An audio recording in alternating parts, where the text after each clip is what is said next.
Très chers amis, bonjour, moi c'est Joe Pat. Bienvenue dans ce nouvel épisode de Virgule Podcast, une branche de Virgule, votre marque.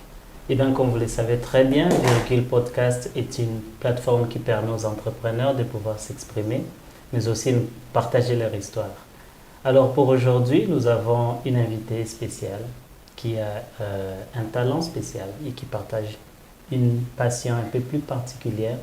Il s'agit ici du café. Du coup, on l'a surnommée du nom de Queen of Beans. Alors, mesdames et messieurs, je vous présente Madame Linda Mugaruka. Maman Linda, comment vous allez?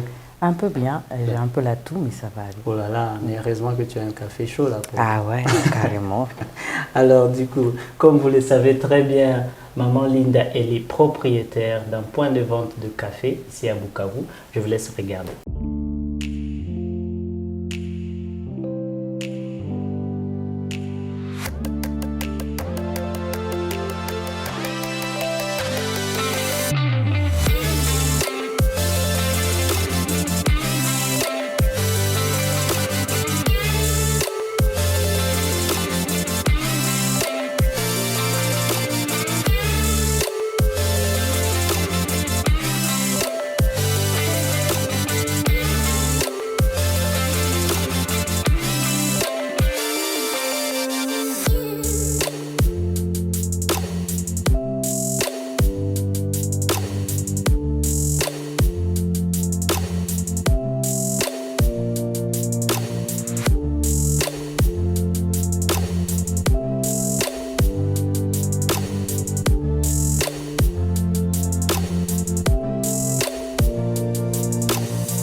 Voilà. Alors, Maman Linda, permettez-moi d'abord, est-ce que vous pouvez je peux vous appeler Maman Niabadé tout au cours de ce podcast parce que moi je vous connais sous ce nom-là. Oui, je suis Niabadé, fière. D'accord. Oui. Alors, merci d'abord pour ces jolis cafés ici que j'ai. Ça, c'est un milkshake, je vois. J'aime bien beaucoup. Merci. Alors, moi j'aimerais savoir au début pourquoi vous avez choisi cette marque. Yetu Kahawa. Oh. Qu'est-ce que ça veut dire, Yetu Kahawa? Si on peut commencer par là. Oui, il n'y a pas de problème. Yetu Kahawa. Yetu. Yetu en swahili. Oui. Le nôtre, c'est qui nous appartient. Ok. Kawa, c'est écrit. Entre-temps. Ouais, faites-vous plaisir. C'est en même temps, c'est peut-être l'orthographe qui est un peu différente de l'appellation normale, Kahawa. Kahawa. Du coup, il y a une histoire derrière, c'est que il y a quelqu'un qui m'avait envoyé un livre sur Internet et il m'a envoyé les livres, il m'a dit non mais tu peux lire ces livres, ça parle du café. Okay. Dans ces livres, on décrivait le café et on a un peu donné l'histoire du café au niveau mondial et tout. Et quand je lisais ces livres, je suis tombée sur l'orthographe de café autrement. C'était au Yémen en fait qu'ils écrivaient Kawa de cette façon. Okay. J'ai d'abord aimé l'orthographe et tout, j'ai aimé en fait le swag qu'il y a, tu vois, Kawa, tu vois un peu, c'est un peu plus stylé que Kahawa, tu vois, et bien plus présenté en écriture et tout. J'ai dit ok d'accord, j'aime bien ces noms et après un temps je dois créer une marque qui aura ces noms. Yetu Kahawa. Oui. Mais comment le faire? J'ai Yetu. Il y a déjà Kawa, il y a Kwetu. Il y a beaucoup de Kawa en fait. J'ai tout de suite pensé à Yetu Kawa et je suis en train de vous dire progressivement comment je suis. Oui, je comprends. Alors moi j'aimerais savoir comment est-ce que vous avez cultivé cette passion pour le café et l'expertise que vous avez. J'ai vu que vous êtes maintenant certifié Q-Grader. Alors, je ne sais pas, est-ce que vous pouvez me raconter un peu ce parcours, votre parcours? J'ai pas tout de suite commencé dans le café en fait. J'ai commencé en tant qu'ingénieur agronome. Je vais commencer en tant qu'ingénieur agronome. Ok. Comment j'ai choisi d'abord l'agronomie pour en arriver au café. Ouais. Et donc, à la base, je voulais faire le droit, les études de droit ou du journalisme. Je suis allée m'inscrire en droit à une université ici à Bukavu. Ouais. Ensuite, quand je suis rentrée à la maison, mon oncle, il m'a posé des questions sur ce que je voulais faire et tout. Moi, je lui ai dit, non, mais je vais faire le droit, je vais être maître et tout, je vais être aussi journaliste et tout. Il a dit, non, mais pourquoi tu aimerais faire tout ce que les autres sont en train de faire? Et à l'époque, il y avait beaucoup plus de gars qui s'orientaient en agriculture, en fait, en agronomie. Beaucoup plus de gars que de filles, de femmes. Et il m'a dit, pourquoi tu ne peux pas faire quelque chose de différent? Et c'est à cet instant que je lui ai dit, je vais m'inscrire en agronomie juste pour toi. Ah bon? Pendant que je fouillais l'agronomie parce que je n'étais pas aussi forte en physique, en mathématiques, encore moins en chimie. Pendant qu'en agronomie, tous ces cours devaient vraiment paraître. Et je suis allée m'inscrire sous un coup de tête. Et j'ai commencé. Et les 2 premières années, c'était vraiment difficile parce que je ne comprenais pas ce que je faisais en fait. J'ai étudié, je pense que simplement pour passer des cours, pas pour apprendre. Et ça, ce n'était pas quelque chose de bien. Et ce n'est que, je crois, en jeu 3 que j'ai commencé à prendre conscience, à me familiariser un peu de certaines cultures, à certaines cultures bien sûr, et à prendre goût en fait. Ça ne sert à rien d'étudier un truc juste pour le note, pour le cours. Exactement. Et il faut étudier parce que tu peux en créer une carrière. Tu peux devenir quelqu'un à travers. Tout à fait. Tout ce que et j'ai fini, Dieu merci. C'était un peu pénible, hein. Mes années à l'université, c'était pénible. Il y a beaucoup d'histoires derrière. Et c'est comme ça qu'après j'ai fini, mais il fallait que j'aie maintenant un boulot. Voilà. Ah, ça c'était difficile. C'est là où la partie café a commencé. C'est la partie où je crois que j'ai galéré pendant une année. Et puis, la seconde année, j'ai eu un stage dans un projet de café. Okay. Et grâce à ces stages, j'ai commencé à apprendre. Mais à la base, je n'aimais pas aussi ma position dans ce projet. Je voulais faire un truc dans la sécurité alimentaire pour aider contre l'insécurité alimentaire dans notre région et beaucoup plus au village et tout. Mais on me mettait toujours dans la pression de continuer dans le projet de café. J'ai dit, ok, d'accord. Le 2 premiers mois aussi, c'était genre, j'étais là en tant que stagiaire, j'accompagnais seulement les autres, mais je ne comprenais pas. Mais après, je me suis dit, si je risque de me perdre en fait, si je ne m'approprie pas ces postes de stagiaire qu'on m'a donné ici dans ce projet, je risque de ne pas bien me retrouver ou carrément de me perdre. Et c'est quand, dans le même projet, en fait, ils ont commencé à donner des formations aux gens. On m'a dit, Linda, tu es intéressée? J'ai dit, ok, d'accord, j'y vais. Je suis allée, je commençais à faire des formations avec des nationaux, mais qui étaient professionnels. Et grâce... Sans pour te couper, je pense que c'est eux qui t'ont donné quelque part le goût de...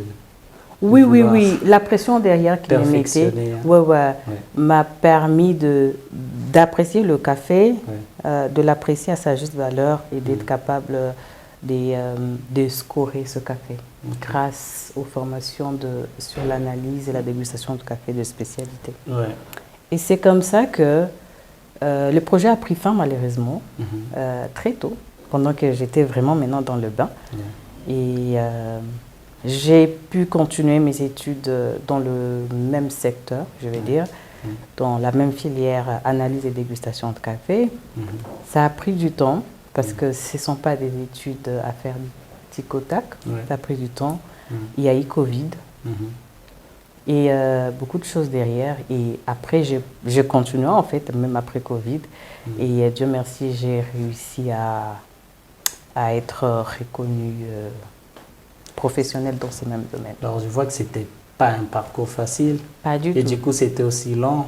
Oui, c'était long. Ça demandait à ce que tu puisses, d'une part, comprendre les situations, surtout quand il y a eu ce projet qui a pris fin. Est-ce que ça vous a toujours donné envie de continuer ou bien vous vous êtes dit que je pense que cette partie, je dois maintenant laisser commencer autre chose? Mais vous vous êtes décidé de pouvoir continuer dans cette même... Oui, j'ai décidé de continuer parce que à un certain moment, je me suis rendu compte que je m'étais déjà approprié en fait l'idée d'être dégustatrice, l'idée de certifier par exemple le café, l'idée de scorer le café en fait. D'accord. En fait, le projet a pris fin quand j'avais déjà pris le bain. Ouais. Malheureusement. Bon. Malheureusement, heureusement, je peux dire.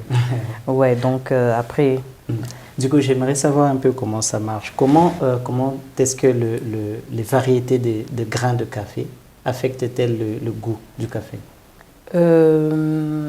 J'ai aussi une question pour toi. Est-ce que tu as déjà goûté un mauvais café? Bon, je ne sais pas. Je ne suis pas censée vous poser de questions, je sais. Non, bien sûr, c'est une bonne question aussi pour moi. Parce que personnellement, je ne suis pas accro du café. D'accord. Mais quand je bois du café, je pense que ça a les mêmes goûts, quoi. Ouais, selon moi. Ah, oui. Ouais, donc je n'ai pas divers goûts de café. Tout à fait, je comprends. Vous voyez un peu. Donc, sur le plan agronomique, pour avoir un meilleur... je préfère plutôt des milkshakes comme ça. Ça m'intéresse beaucoup. Ça, c'est plus swag, c'est plus rafraîchissant. Oui. Voilà. Donc, chez nous, d'une façon générale, la qualité du café dépend du choix de la variété. Ok. Donc, si vous avez choisi une très bonne variété pour votre café et vous avez déjà planifié des projets sur ces cafés ou ces cafés, vous devez bien choisir les variétés. Et puis, n'oubliez pas que le café, ça prend du temps pour donner de séries. C'est une culture pérenne, donc ça peut prendre 2 à 3 ans. Ah bon? Ouais, il y a les temps de pépinière, germoire, transplantation dans le champ ou la plantation. Première récolte. Bon, il y a beaucoup. Long processus. Oui, c'est quand ça même te demande aussi un suivi. Oui, il faut un suivi particulier. Il faut vraiment intégrer de nouvelles pratiques agricoles pour avoir un meilleur rendement qualitatif et quantitatif. Et donc, il y a vraiment, beaucoup de choses à faire autour. Oui. Et par-dessus tout, il y a aussi la gestion du personnel, des gens que vous employez pour... la plantation, tous ces gens, c'est aussi un casse-tête, je pense. Ça aussi. Donc, quand tu as autant de gens que tu emploies et qui sont censés te donner un rendu auquel tu t'attendais, donc il faut que ces gens soient formés, il faut que ces gens soient informés, qu'ils soient dans de bonnes conditions également. Ok. Mais alors, quelles sont les difficultés que vous avez dans l'industrie du café, que tu as rencontrées dans l'industrie du café? Et peut-être les nouvelles tendances. Est-ce qu'il y a de nouvelles tendances? Oui, en termes de difficultés, il y a pas mal de choses. En fait, pas mal de défis qu'on doit relever. Entre autres, maintenir la qualité, si elle n'est pas maintenue, améliorer cette qualité de café, promouvoir la consommation locale et le marché. Le marché. National et international. Ok. Ouais, l'accessibilité au marché. Oui. Oui, donc selon moi en fait, ce sont les plus grands challenges sur lesquels on doit travailler pour vraiment être fiers de notre travail. Ouais. Et du coup, est-ce que vous en trouvez beaucoup de consommateurs de café au niveau de cette ville de Bukavu? Je dirais que bien ça dépend des âges, par exemple? Parce qu'il y a un certain âge où on ne prenait pas de café, par exemple, quand j'étais petit. On nous interdisait de prendre du café. Et on n'en voyait même pas, en fait. Exactement. Pour les femmes enceintes, c'est pareil. Pour les femmes enceintes et les hypertendues, le café n'est pas... Mais bon, est-ce qu'il y a une forte consommation du café ici à Bukavu, à l'est de la République? Je dirais qu'il y a un petit changement comparativement peut-être il y a 2 ans. Ok. Je parle de 2 ans, mais j'aurais voulu dire une année. Ok. Moi, je parle personnellement, je ne parle pas pour tous les entrepreneurs dans le café. Moi, j'essaie d'adapter nos boissons à tous les âges. Ok. Je m'explique. Oui. Là où je vends le café, nous avons du café fort, du café au lait, le café au lait, c'est ma milkshake. préférée. C'est vrai ça? Oui. Ah, d'accord. Parfois, je me demande est-ce qu'on peut produire du café au lait naturel? C'est-à-dire, si tu donnes du café à une vache, est-ce que ça peut nous traire du café au lait? C'est vrai, ça, c'est une expérience que je devrais peut-être essayer. Essayer un peu ça. Essayer un peu de donner du café oui. à la vache. On va voir si on peut traire du café au lait. On verra bien ça. Et donc, il y a de café sous forme de milkshake, comme tu viens de prendre. Et donc, il y a de café aussi en forme de tea bag et tout, que je peux facilement mettre dans de l'eau tiède pour les gens qui consomment moins et qui aimeraient simplement profiter de l'arôme et tout. De l'arôme et moins de caféine, par exemple. Et moi, je me suis dit, OK, le café fort, c'est pour les gens qui connaissent le café, qui aiment, qui apprécient le café. Le milkshake, par exemple, c'est un peu comme vous. Vous n'aimez pas trop le café. Mais à travers cette boisson, vous consommez le café, je veux dire, vous intervenez dans la promotion des gens qui ont produit ces cafés d'une manière ou d'une autre, tu vois. Mais tu le prends autrement. Moi, je le prends plus fort. C'est ce que j'aime, c'est ce que j'apprécie. Quelqu'un d'autre va le prendre avec du lait. C'est ce qu'il apprécie. Donc, j'essaie de mettre des additifs ou des ajouts dans de breuvages et les rendre beaucoup plus présentables, beaucoup plus swag et beaucoup plus stylé. Le café, c'est pas seulement pour le vieux, comme on nous a enseigné il y a beaucoup de temps passé. Ce sont les vieux qui prennent le café. C'est pas seulement qui prend le café, non, maman peut en prendre. Moi, j'en prends en tout cas chaque jour. Et d'ailleurs, ça permet de réduire le ventre chez certaines. Et donc, c'est ça. Beaucoup de jeunes de Bukavu, alors on en aura besoin. Oui, oui. Pas moi.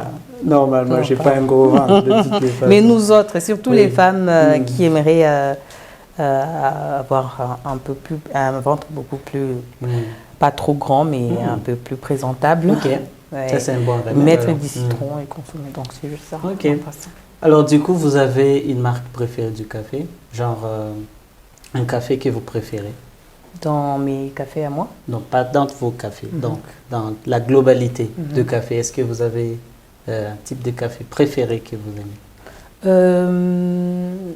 J'aimerais bien comprendre ta question. Quand tu parles de type de café, c'est une marque X ou une boisson X? J'aimerais dire boisson X. En fait, j'aime prendre du café vraiment fort. Oui, vraiment fort avec du citron. Donc, et quel effet ça je tiens vraiment à ce que ces cafés soient biologiques et que ça soit bien tracé et que ce soit quand même un café congolais parce qu'on produit du très bon café. Si ce n'est pas Yetukawa, je sais qu'il y a un autre café congolais que je peux prendre, dont j'ai les noms par exemple, et je serai satisfaite du résultat. Parce que du coup, j'ai vu dernièrement dans votre profil, il y a, je sais pas, un tour que vous avez lancé, c'est Drink Coffee Congo Tour. Ça porte sur quoi? Est-ce que vous pouvez... Bien que ma voix elle est cassée, mais je peux... Drink Congo Coffee, c'est un tour qu'on est en train d'organiser. On est 3 femmes. Et vraiment dans le secteur de café. On est des Congolaises. Je suis peut-être la seule qui vit ici, en RDC, mais il y a une autre qui vit aux États-Unis, Déborah, et une autre qui vit en France, et ils travaillent à Dubaï en même temps.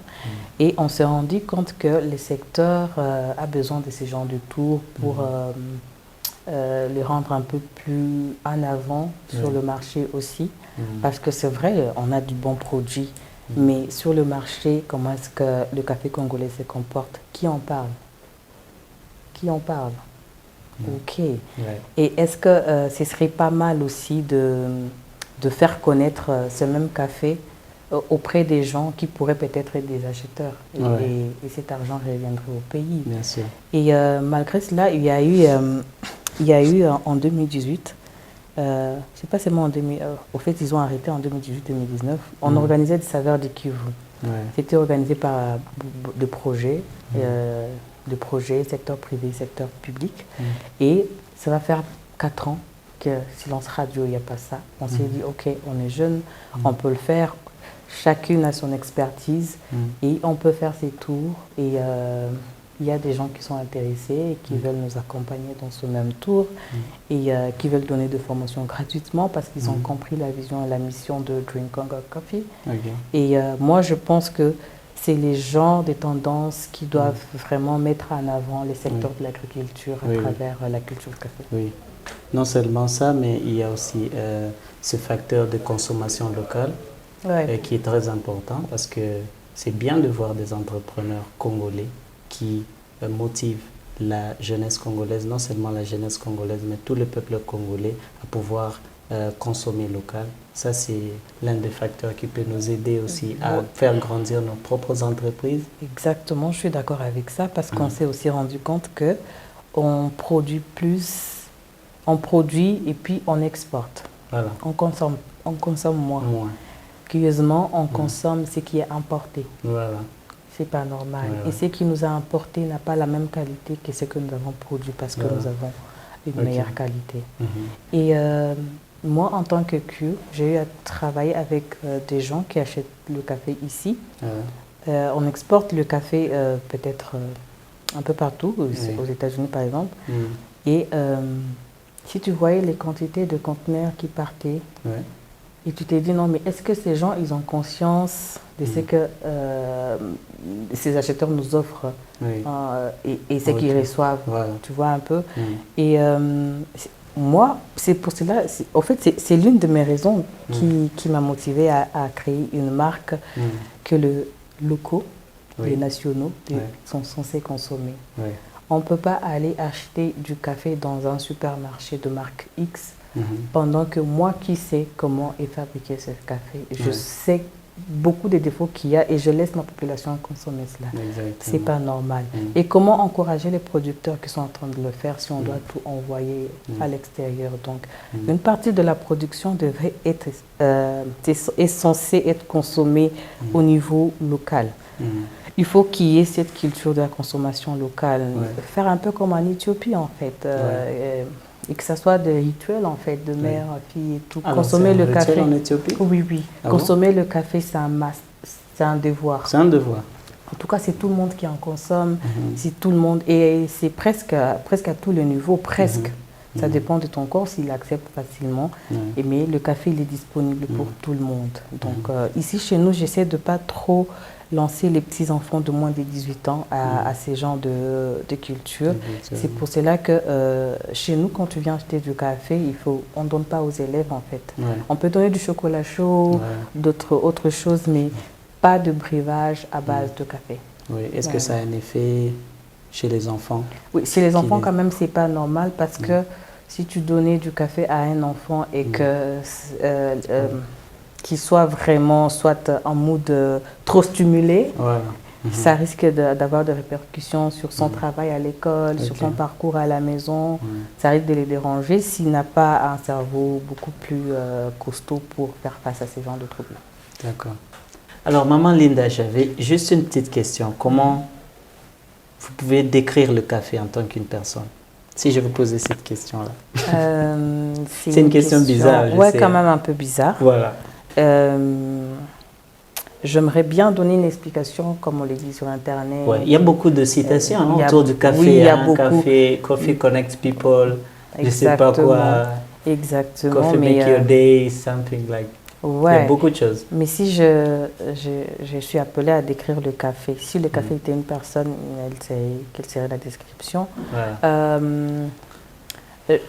J'aimerais dire que ces cafés seraient peut-être Linda ou comment, mais j'aimerais aussi dire que ces cafés seraient mes 3 enfants. Pourquoi mes 3 enfants? Parce que autant j'ai le pouvoir de sanctionner une tasse de café et de l'apprécier, autant je sais même pouvoir sur mes enfants parce que ces enfants viennent de moi et de par l'expertise que j'ai dans ces secteurs et étant donné que je fais de mes études en fait une passion et une profession en même temps, je suis autant à l'aise avec cette culture que j'en suis avec mes enfants.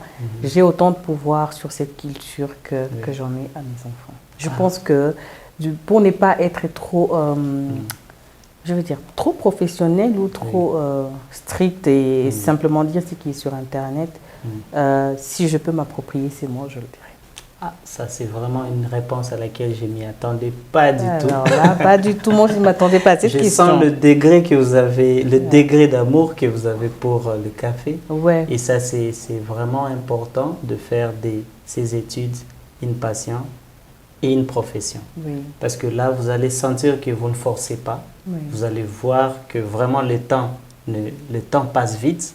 Et en même temps, la fatigue aussi, vous l'oubliez. Ouais. Et c'est très bien de se réveiller et de dire je vais au travail, je vais faire ce que je veux. Et c'est que j'aime parce que je suis dans le domaine dans lequel je suis à l'aise. Je suis épanouie et les résultats seront de plus en plus tangibles parce que je suis autant à l'aise dans ce que je suis en train de faire.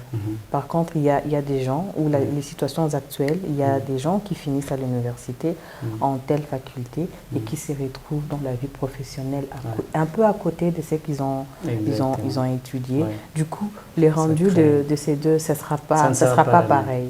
Donc, c'est dans ce sens que j'ai orienté ma réflexion pour dire ça de façon beaucoup plus banale. Je rigole en tout cas, mais de façon beaucoup plus banale, c'est à ça que je pense. Non. Pour chaque question extraordinaire, on donne aussi une réponse extraordinaire. Tout à fait. Mesdames et messieurs, vous avez compris. Alors, pour aujourd'hui, nous allons vous quitter. Nous vous disons merci d'avoir suivi Madame Linda. Merci aussi d'avoir accepté notre invitation. Merci de m'avoir invité. Et je vais pas oublier pour dire à tous nos téléspectateurs de pouvoir passer chaque matin, prendre une tasse de café ou bien un cup of coffee chez Maman Linda à la place Moulamba. Vous allez déguster, c'est très bon. Il y a aussi des milkshakes et beaucoup de divers produits. Alors, nous allons vous quitter pour aujourd'hui. Merci et n'oubliez pas de vous abonner à notre chaîne YouTube. Aimez, partagez, commentez cette vidéo. Alors, on va vous dire à la prochaine. Bye bye, ciao. Ciao, ciao.